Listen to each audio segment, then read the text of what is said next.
Baby, you want to say something? Oh man, we have the strongest family in the world. I feel that I've been blindsided. Blindsided because, as you guys know, and what you guys have seen for the past year and a half, Catherine and I have the best co-parenting situation that any parent can ever ask for. We actually have a better relationship now than we did when we were married. I look at Catherine as a best friend, someone that I talk to every day, not just about our kids, but about life. She called me last week about her boyfriend, how he had a homeless guy sleeping in his car. I was just over her house bringing the kids pizza, not just the kids, but her and her boyfriend pizza. We were all sitting in her living room eating the pizza, laughing and smiling. And then the next morning is when the snippet of her book comes out, and it talks about how I'm a terrible person and how I was a terrible husband. Not once did she ever come to me and talk to me about this book. Yes, I was aware she was writing this book for the past however long. And I actually congratulated her when I first found out she was writing a book, because obviously I had no idea what the book was about. I just was very proud of her that she was doing something new and something for herself.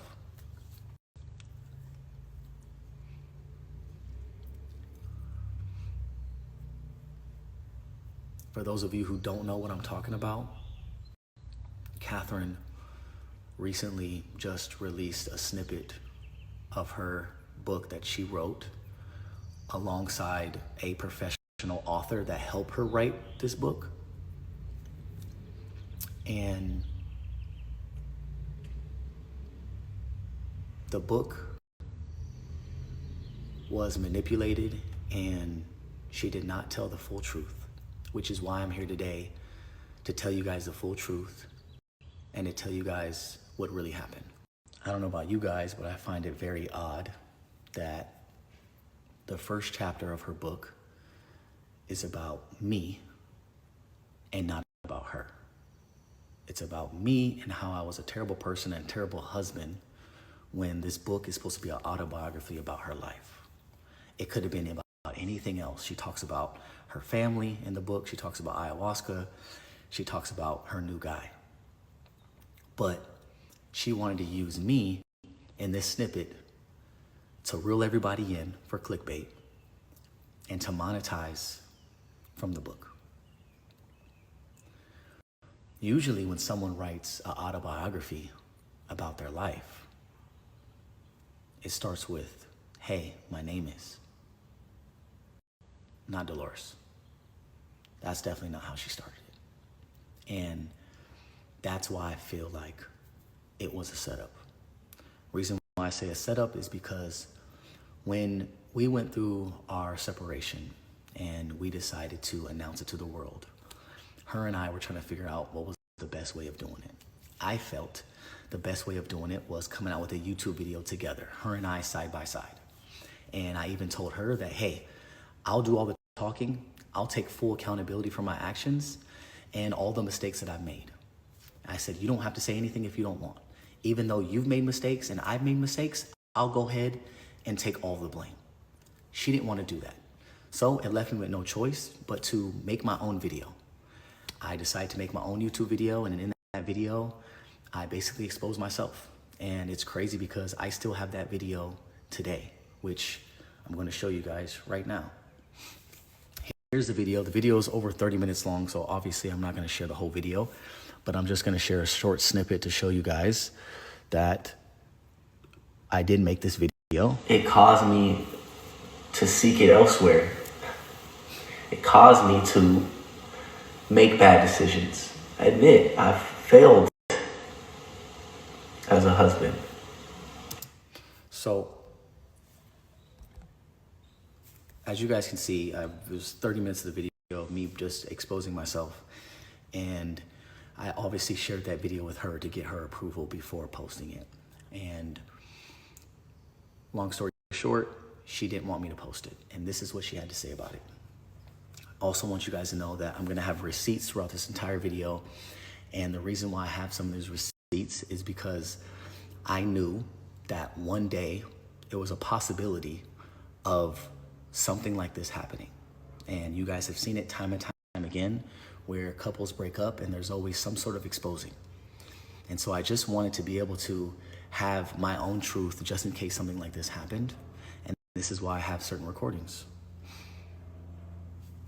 So as you can see the date on here, I filmed that video on June 12th, which was a week before we announced our separation on Instagram. Here is a recording which was on January 13th, which was the day after I filmed this video. And this was her response on why she felt I shouldn't post the video. So I'm saying, is that okay? Yes. Okay, but do I have to worry about like you like saying something like after and stuff? So I'm basically asking her, like, what is okay for me to say? She showed me her statement that she had, and I was like, okay, well, I had no say in that. You're doing what you want to do. Am I allowed to do what I want to do? No, you just say Okay, you weren't happy. Okay, I'm just asking. Like, say what you said in your video. I just think the video would have been, you would have had a lot of backlash. I think this way is much more organic. So as you heard what she said that if I was going to release this video, I would get a lot of backlash, as if she cared about me getting backlash. What is happening now? You would expect her to be okay with, back then when we were separating at that time, to be okay with me getting backlash or her saying what she needed to say back then. But a year and a half later, you didn't want me to put this video out because you didn't want me to get backlash. Then what's happening now? Why now? So again, I felt set up because she didn't want me to expose myself back then when we were going through a separation a year and a half ago. She wanted to expose me and save it for her book when her book came out to receive monetary value. So here she continues to talk about how she doesn't feel handcuffed anymore and how she is able to move on with her life because she was able to put out the statement that she wanted to put out. She wanted to tell her that was her side of the story. And now I'm basically just asking her if it's okay for me to tell how I feel in my side of the story. And this is what she proceeds to say. Okay, it's good. That's good. Because now I'm finally... So I'm saying, I'm glad you're saying that. But I do... So you don't have to keep reverting back to... But I do agree what you're saying is that you don't want to feel like you're being attacked in any way or like I'm... Yeah, I'm going to have to keep worried about you I don't want to... Because my concern was that, is she going to keep bringing me up time and time again for however long? So I'm asking her, hey, if you're going to continue to do this, then I'm going to have to do it as well. I feel like that because I don't want you to worry about that because that's not the case. Okay, as long as you're And saying. I want you to know that that's not the case. I know, but again... I'm not here But to again, thwart you. Because if that was the case, if you really truly think about it, that would have happened years ago.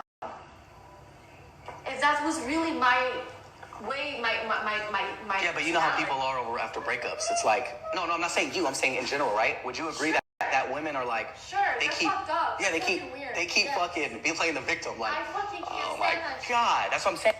She said that I can't stand that shit when women expose their man after they break up.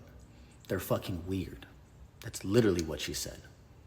And that's literally what she's doing now. Okay, so now let's get into the book.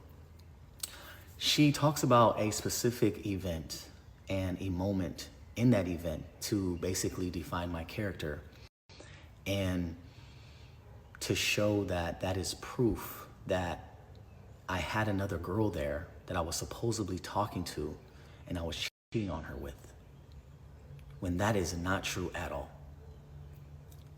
Think about this. Why would I invite another girl there when this whole event is about my family And this event is about me and Catherine's bond. Why would I want that girl to see that? Me hugging and kissing and grabbing my wife's ass. You guys didn't want to show these clips.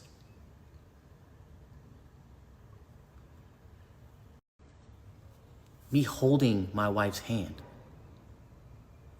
But you guys want to bring up a clip where it was 5 seconds of a video of me giving my speech, and then when I gave Catherine to Mike to tell her speech, I step away for a second to catch my breath because I just got done playing in an hour-long basketball game, and I wanted to catch my breath, and I wanted to wipe the sweat off of my forehead, and then I get right back next to her.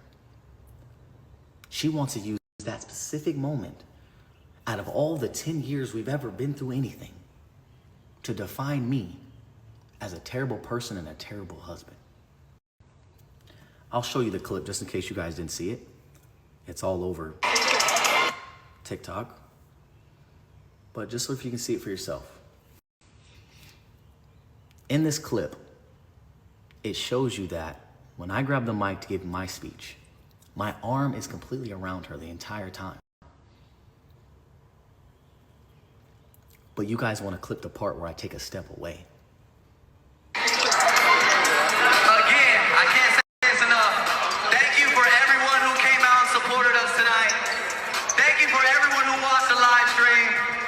Like we always say, nothing will be possible without the ASAP, and we truly mean that. My arm is completely around her the whole time I'm talking. But she says that she feels unseen. So then, baby, you want to say something? I give her the mic and I step away for a second, catch my breath and wipe the sweat off my face. We have the strongest family in the world. The strongest. Oh my God, And I'm- for coming out. And I'm still right there next to her. It's very unfortunate and sad because now she turned one of our biggest moments as a family and as a brand into a mockery. When that was so special to both of us, and it happened because of both of us. Now let's get into the cheating. When it comes to me stepping out of my marriage, I did. I 100% stepped out of my marriage, and it was completely wrong for me to do it. I take full accountability. If I can go back and change it, I would. And I'm sorry for that. I truly am.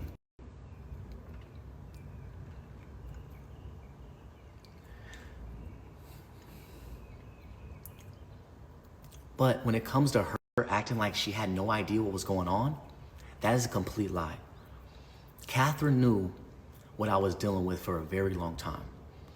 I would come to her and I would voice how I feel about how I felt like I was getting no affection from her.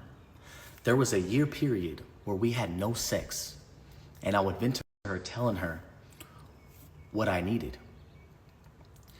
And her exact words verbatim on my kids, she said, "Just don't make me look dumb. Don't embarrass me." I don't know what that means to you guys, but to me, it sounds like, go do whatever you need to do because I'm not capable of giving you what you need.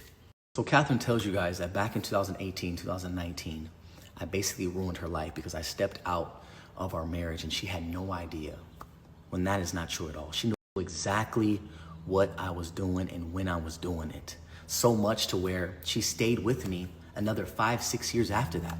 She continued to film every YouTube video with me after that. She even went as far as defending me, defending my name when people would ask her about me stepping out. Even to where a few months after that event of her being so hurt, that a few months later, she even says, I'm her soulmate. My soulmate, I know for a fact that it's Austin, and I also believe that my life partner is also Austin, which is really interesting because it has a lot to do with my life, my traumas in my past, even in my past life. It has to do with domino effects in my life, and that's why I was brought to Austin, and that's why we manifested each other, and I really feel like...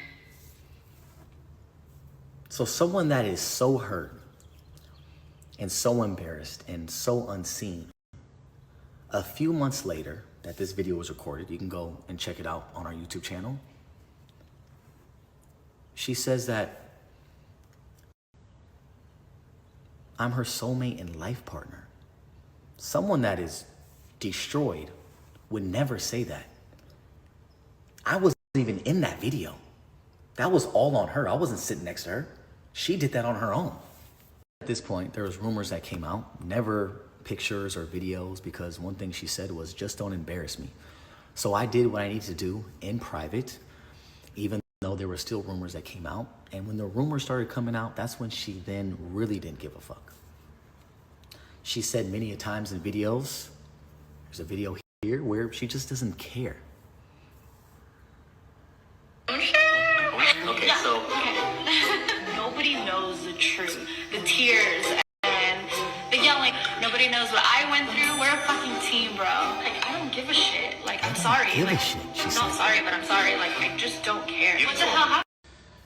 Again, she's saying how she just doesn't care, she doesn't give a shit, and she's been through a lot because she knows what she's been through. But we've never shared it. What else could she be talking about that she just doesn't care? We talked about everything in our lives besides our relationship. And there's a reason for that. Up until this point. Regardless of the fact that she knew about it, still does not make what I was doing right. At all. But did I have a reason for why I was doing what I was doing? 100%. If I could go back in time and change how I handled things, I would try harder to help her through the situation that she was going through. And that's what I thought her spiritual journey was doing. When she first came to me and told me that she wanted to do ayahuasca, for those of you who don't know what ayahuasca is, you can look it up for yourself. The research I've done and the friends that told me about it have said it is a legal substance that can cause someone to hallucinate and have you believe something that is not true. Look it up for yourself. And so when she first came to me and talked to me about how she wanted to do ayahuasca, in my head, I was 100% against it. Something that I do not believe in. I believe in God. But because I'm such a supporting husband, I wanted to support her as much as I could. And so I let her seek that journey. And that's what she did. Through her ayahuasca journey, she was telling me how one moment she feels like she's a psychic. The next moment she felt like she was a healer. The next moment she turned me into a mermaid. I was being as supportive as I could. She even went as far as telling me that she was the reincarnated Virgin Mary.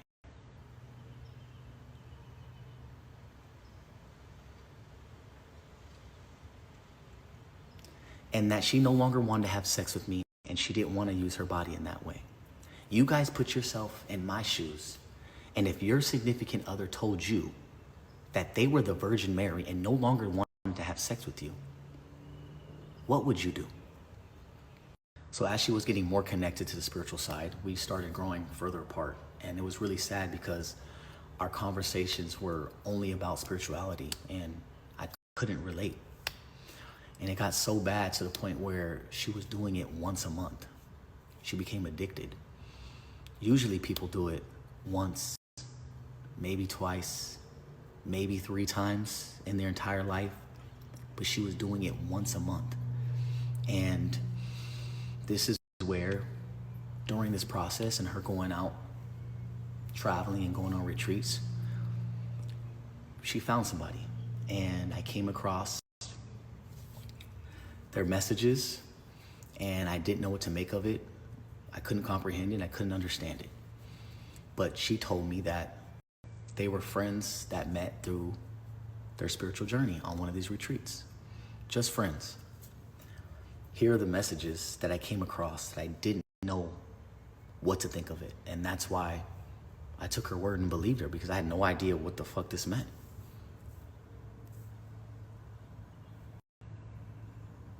What does that mean?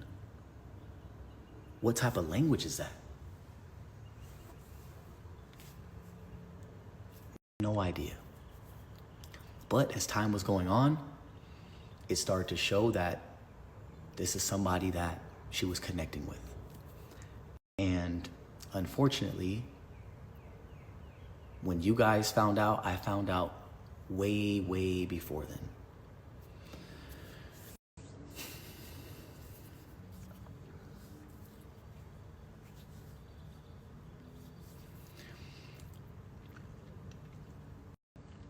And so we get a divorce and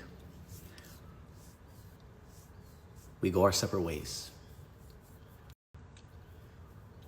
Her new partner moves in with her, and the spiritual journey gets worse. I know you guys know before, when she was doing ayahuasca, when I was living with her, she would do it away from me, away from the kids, and outside of the house, where she would go to a professional. I'm sure you heard of Linnell. She's taken pictures with her. She's praised her. And Linnell was once a family member of ours. And Linnell has been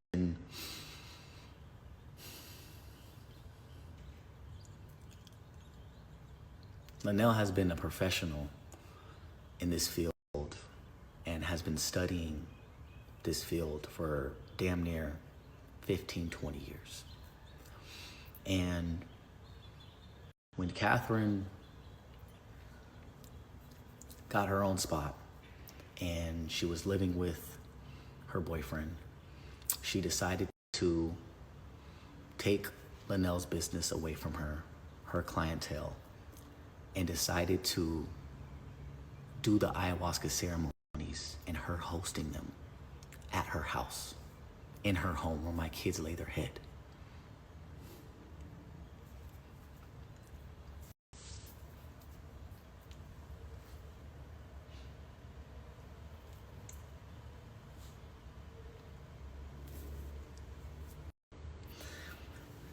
And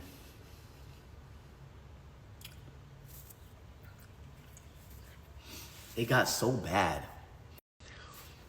Sorry, I promised myself I wasn't even gonna fucking cry in this video because I'm just angry. It got so bad to the point where good friends of hers came to me, and Catherine forced them to do it, just like she forced me many of times, but I turned it down because I didn't believe in it. She forced her friends to do it, and they came to me very concerned because they didn't have a good experience with their ayahuasca journey. And they said, Austin, I'm very concerned, not only for Catherine, but for your kids, because this is where they sometimes sleep. And she has random people that come in and out of her house that she doesn't know, that are all participating in this illegal substance together, that are all hallucinating and having all different types of experiences, that this is not a safe environment. Somehow they found someone in Brazil to help them illegally import this ayahuasca shit. And they've been hosting these ayahuasca ceremonies for the past year at Catherine's house, where my kids lay their head. And after her friends came to me and voiced their concern, I knew I really only had two options. Either I get full custody of the kids, or I spend more time with them to protect them. And I think you guys know what option I chose. I never, ever wanted to do that to her. As you guys know, ever since we got together,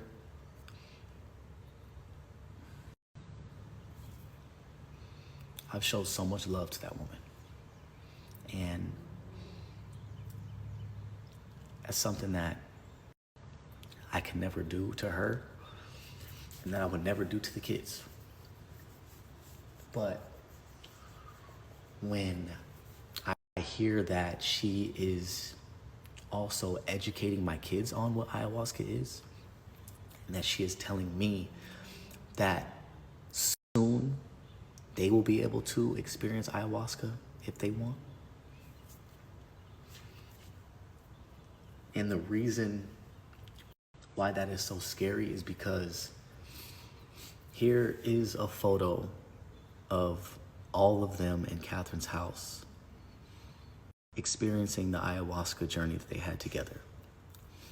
And this boy right here is only 12 years old doing ayahuasca. Mind you, no one here is a professional. No one here has studied ayahuasca for years and years. I don't know if you guys know how dangerous that is, but all it takes is for one bad experience and it changes all of our lives. Not just Catherine. Not just mine, but my kids. And that's something I'll never fuck with, ever. And so I took it in my own hands to have my kids more. Before you turned to GLP, Try to spend more time with them. And I'm sure you guys seen that. You guys seen that, how hands-on I am and how much they're with me. And I also believe that everything happens for a reason. I was never ever going to address this. I was never ever going to talk about this. So this is Terz. And I most definitely was always going to protect her in her spiritual journey, regardless if I felt my kids were unsafe. All that being said, I believe that everything happens for a reason. And I believe all of this whole situation happened for a reason because I was never going to address it. Regardless of me knowing that my kids were in an unsafe environment, I was always going to protect her. But I really do hope that this video puts a stop to that shit. And as she continues her spiritual journey, I hope that she can figure out how to do it away from the house and away from the kids in a safe environment.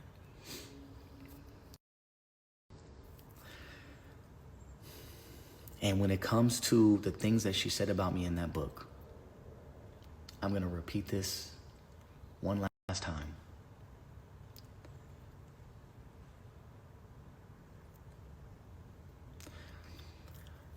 She manipulated that event, and she did not tell the full truth about me stepping out of our marriage. So this. And now you guys know the full truth and why it happened.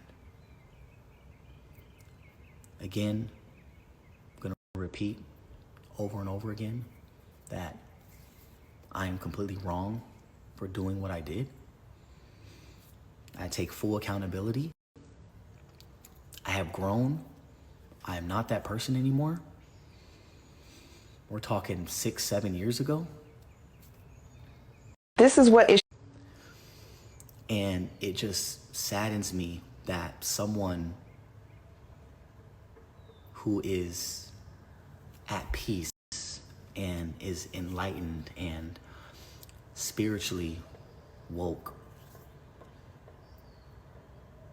that they wanted to take it here. Knowing that this could affect our kids. Knowing that our dynamic will no longer be the same. I hope you guys understand that it's gonna be very difficult for me to be there for her like I was for the past year and a half. Obviously, nothing will change when it comes to me being a father. So again, you guys can take what you want, but I'm gonna continue doing what I wanna do. So this, And this is gonna be the last time I talk about everything.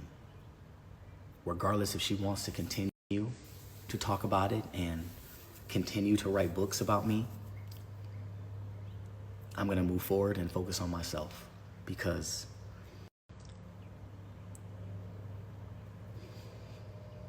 I've done a lot of healing myself. I've grown a lot myself, and I am in a completely new chapter of my life.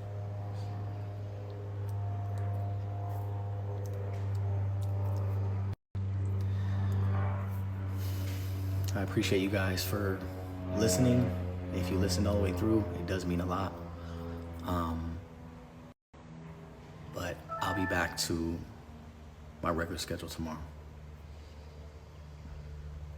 I'm done talking about this shit.